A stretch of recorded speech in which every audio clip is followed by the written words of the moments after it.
Hello dear friends, स्वागत है आपका आपके अपने चैनल वायरल स्टडी पे। तो आइए शुरू करते हैं आज की क्विज।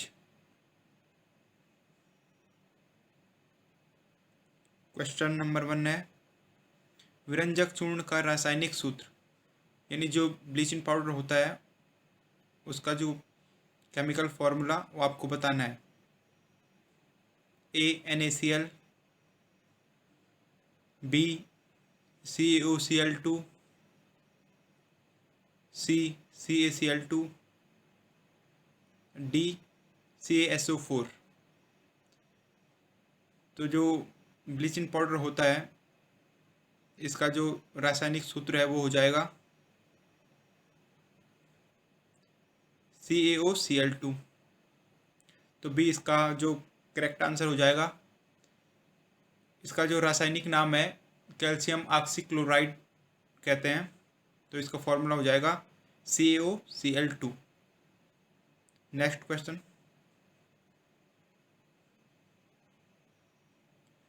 उपचयन अभिक्रिया में, यानी आपको उपचयन अभिक्रिया में कंडीशन बतानी है। दो प्रकार की अभिक्रिया होती है, उपचयन और अपचयन। तो आपको उपचयन अभिक्रिया में कंडीशन बतानी है। ए, पदार्थ में ऑक्सीजन की वृद्धि होती है।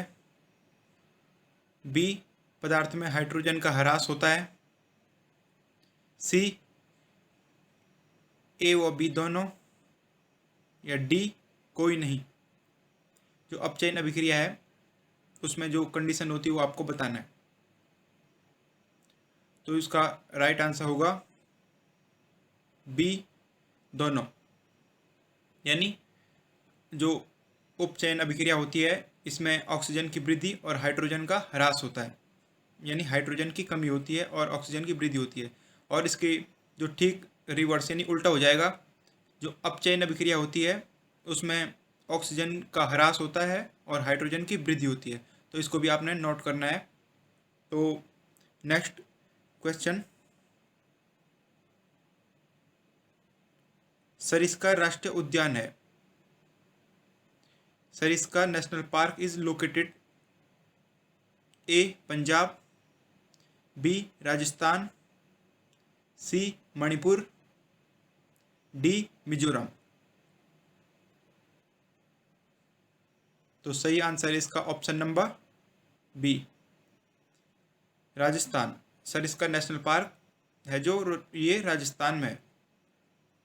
तो नेक्स्ट क्वेश्चन, तो पहले इसके बारे में थोड़ी जान लेते हैं। जो राष्ट्रीय उद्यान होते हैं ये वन्य जीव के संरक्षण के लिए बनाया जाता है। इसमें कुछ नियम के अंतर्गत चलाया जाता है, यानी इनके कुछ रूल्स होते हैं जिनमें जानवरों को रखा जाता है। जो ये राष्ट्रीय उद्यान होते हैं और इनमें जो टूरिस्ट होते हैं इनको परमिशन होती है आने जाने की, यानी परमिशन लेके आ जा सकते हैं ये। और पूरी तरह से सरकार द्वारा चलाया जाता है। जो गवर्नमेंट होती है वो इस पर पूरा कंट्रोल करती है और कोई इसको पर्सनली कोई पर्सन नहीं चलाता है, यानी ये गवर्नमेंट के अंडर वर्क करता है। अब क्वेश्चन नंबर नेक्स्ट, समजात अंग हैं। ए, उत्पत्ति और संरचना समान परंतु कार्य भिन्न भिन्न। उत्पत्ति और संरचना भिन्न भिन्न परंतु कार्य समान। सी, उत्पत्ति व कार्य दोनों समान। डी, उत्पत्ति व कार्य दोनों भिन्न भिन्न। तो आइए इसका राइट आंसर देख लेते हैं। राइट आंसर हो जाएगा उत्पत्ति और संरचना समान परंतु कार्य भिन्न भिन्न। इसी के ठीक उल्टा जो समरूप अंग होते हैं वो हो जाएगा उत्पत्ति और संरचना भिन्न भिन्न परंतु कार्य समान। उनकी उत्पत्ति अलग अलग हुई रहती है लेकिन अब जो काम करते हैं वो एक ही करते हैं। और इनमें उत्पत्ति और संरचना एक होती है लेकिन अब कार्य भिन्न भिन्न करते हैं। तो ये समजात अंग होते हैं। ठीक इसका उल्टा जो समरूप होते हैं उसके लिए अप्लाई हो जाएगा ऑप्शन बी, और जो समझाते हैं उसके लिए ऑप्शन ए करेक्ट हो जाएगा। तो नेक्स्ट, जो मेंडल ने मटर के पौधे में कितने विपर्यासी लक्षणों का अध्ययन किया था, यानी जो ग्रेगर जॉन मेंडल थे, जिनको अनुवांशिकी के जो जनक कहा जाता है। तो उन्होंने अपने एक्सपेरिमेंट के लिए जो मटर का पौधा लिया था, तो इसके कितने लक्षणों का अध्ययन किया था? तो इसके ऑप्शन 5, 7, 8 या 10।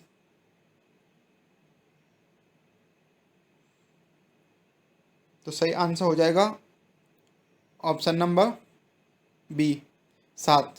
तो आइए देख लेते हैं जो ये 7 लक्षण थे कौन कौन थे। तो आप यहाँ पे स्क्रीन पे देख पा रहे होंगे कि तने की ऊंचाई, लंबा बौना, फूल का रंग बैंगनी सफ़ेद, फूल की स्थिति अक्षीय असत्य, फली का आकार फूला या सिकुड़ा, फली का रंग हरा पीला, बीज का आकार गोल या मुरझाया और बीज का रंग पीला और हरा। जो मेंडल थे, इन्होंने जो मटर का पौधा लिया था, इसके लेने के जो रीज़न थे वो था कि एक तो ये जल्दी बड़ा हो जाता है और फल दे देता है, और इसमें इतने जो भिन्नताएं पाई जाती हैं इसकी प्रजातियों में, तो इसलिए भी मटर के पौधे को इन्होंने लिया। और जो मटर का जो वैज्ञानिक नाम है वो आपको कमेंट करके बताना है कि मटर का वैज्ञानिक नाम क्या है। इम्पोर्टेंट क्वेश्चन है, आप सर्च करके कमेंट जरूर कीजिएगा। क्वेश्चन नंबर नेक्स्ट है, डीएनए की खोज किसने की? डीएनए यानी डीऑक्सी न्यूक्लिक एसिड की खोज किसने की?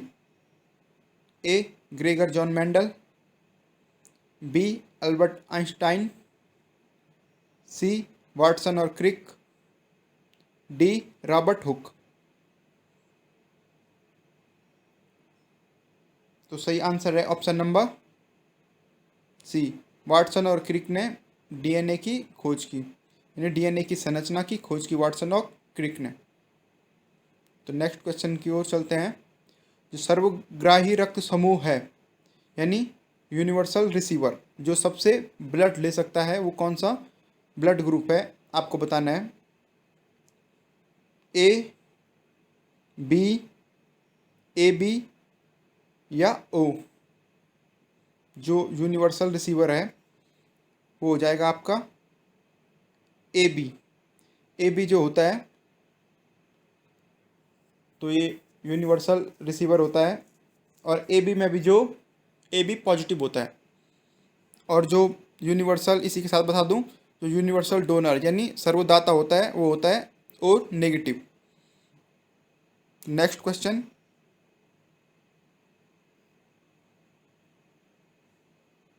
बांधों को आधुनिक भारत का मंदिर कहा था?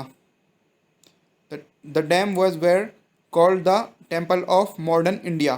किसने कहा था बांधों को भारत का मंदिर? A Mahatma Gandhi, B Subhash Chandra Bose, C Jawaharlal Nehru या D Raja Ram Mohan Roy. Most important question. तो आइए देख लेते हैं इसका करेक्ट आंसर।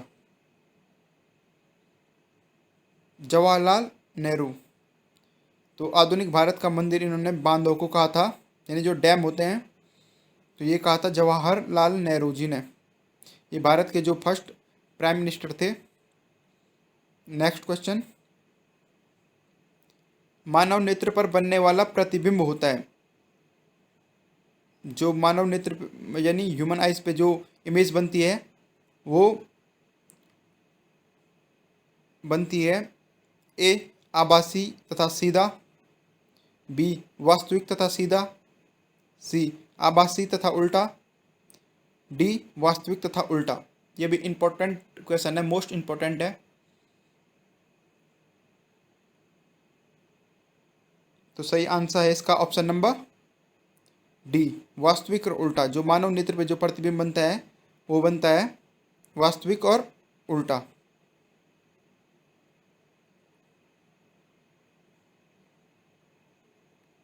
नेक्स्ट, पेरियार बाघ रिजर्व स्थित है। जो पेरियार टाइगर रिजर्व है वो किस स्टेट में, आपको बताना है। ए सिक्किम, बी मध्य प्रदेश, सी केरल या डी असम। तो राइट आंसर हो जाएगा केरल। जो पेरियार टाइगर रिजर्व है ये लोकेटेड है केरल में। प्रकाश की मात्रा को नेत्र का कौन सा भाग नियंत्रित करता है? यानी जो लाइट होती है उसकी जो क्वांटिटी होती है उसको कंट्रोल जो आइस का कौन सा पार्ट करता है ये आपको बताना है। ऑप्शन ए परितारिका, बी पुतली, सी कॉर्निया या D retina. Iris, प्यूपिल, cornea, retina. तो आइए जान लेते हैं इसका राइट आंसर। तो जो प्यूपिल होती है यानी पुतली होती है ये करती है आने वाली लाइट को कंट्रोल। जो आने वाली लाइट की क्वांटिटी होती है, जो प्रकाश की मात्रा होती है जो नेत्र पे पड़ती है, तो इसको कंट्रोल करती है पुतली यानी प्यूपिल। तो इसमें हम थोड़ा इसका जो इमेज है वो देख लेते हैं। तो आपको ये दिखाई दे रहा होगा, ये थर्ड नंबर पे है पुतली यानी प्यूपिल। ये वो भाग है जो लाइट को कंट्रोल करता है। जैसे इमेज होती है कोई, जब हम किसी वस्तु को देखते हैं तो उससे जो प्रकाश टकरा कर हमारे नेत्र पे वापस आता है, तो उसको कंट्रोल करने के लिए जो पुतली होती है वो इसका जो वर्क होता है वो होता है लाइट को कंट्रोल करना। तो नेक्स्ट,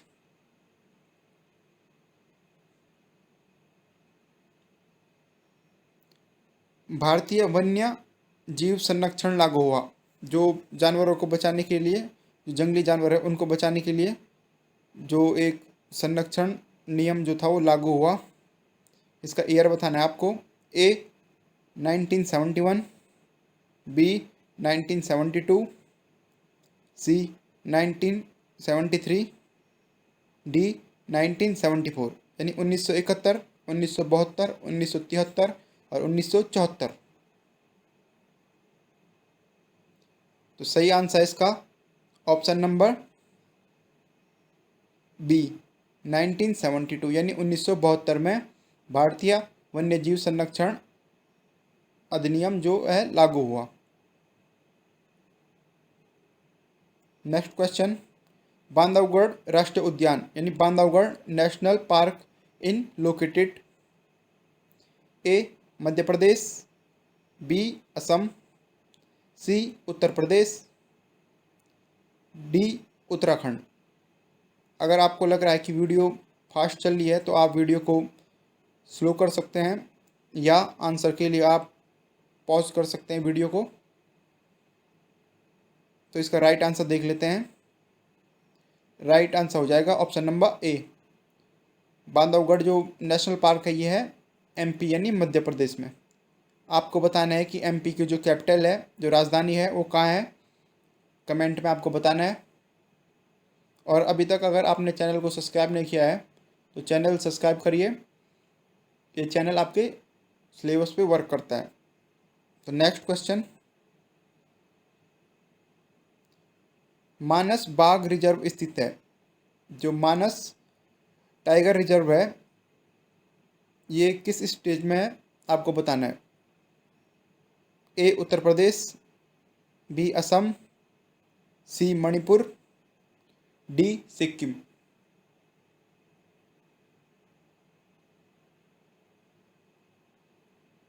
सही आंसर है ऑप्शन नंबर बी असम।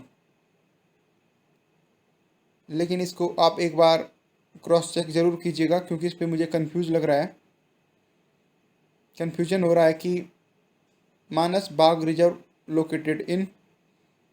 इस क्वेश्चन में अगर कुछ गड़बड़ी होगी तो कल की वीडियो में आपको ज़रूर बताया जाएगा।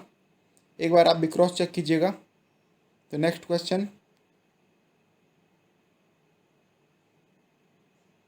आनुवंशिकी की मूल इकाई है। Basic unit of genetics. आपको बताना है आनुवंशिकता की मूल इकाई है basic unit of genetics.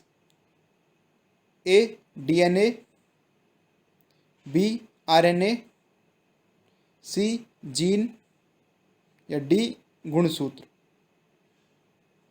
DNA, RNA, gene या क्रोमोसोम।